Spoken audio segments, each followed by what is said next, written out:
දැන් සිංගප්පූරේ universal studio එකේ transformers character එකට වෙන්වෙච්ච ඒරියා එකට යන්න හදන්නේ. මේ වගේ රොබෝ කෙනෙක් ඉන්න ට්‍රාන්ස්ෆෝමර් කෙනෙක් ඉන්නවා උන්න ෆොටෝ ගහගන්න පුළුවන්. මේ වගේ ඒරියා එක තමයි අපිට අදාළ ස්ථානට යන්න තියෙන්නේ.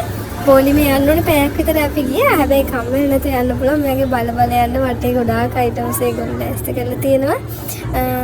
හැබැයි ඉතින් මම මේකට එච්චර කැමැත්තකින් නම් ගියේ නෑ. මොකද මේක හැමතැනම ගහලා තියෙනවා හાર્ට් ඩිසීස් තියෙන අය, ඉක්මනට කල්පින අය එහෙම. මේකට යන්න එපා කියලා. ඒ හින්දා මම මේ වගේකට කැමති නෑ. ඉතින් යාළුවෙක් හින්දා ගියා. මම ඇතුළට ගිහලා වීඩියෝ එකක් ගහන්න හිටියේ. ගහන්න බැන්න. මොකද ඒකේ ගියපු විදිහට වීඩියෝ එක ගහුවන ෆෝන් එකත් කොහෙද කියලා තාමත් හොයාගන්න නැති වෙයි. එච්චරටම 3D වලින් වගේ තමයි තිබුණේ. නමුත් ඒක අපි ඉඳ ගන්න එක සෑහෙන වේගෙන් හෙට මෙහෙට කරකිනවා යනවා. එළවෙනවා. ඉතින් ඒක හරි අමාරුයි. මෙන්න මේ වගේ එකකින් එළියට ආවට පස්සේ ඇක්ෂන් ෆිගර්ස් තියෙනවා. ඔයාලට පර්චේස් කරන්න පුළුවන්. අපිට නම් ඉතින් ලංකාවේ වටන ටිකක් ගාණ වැඩි. අපි ඉතින්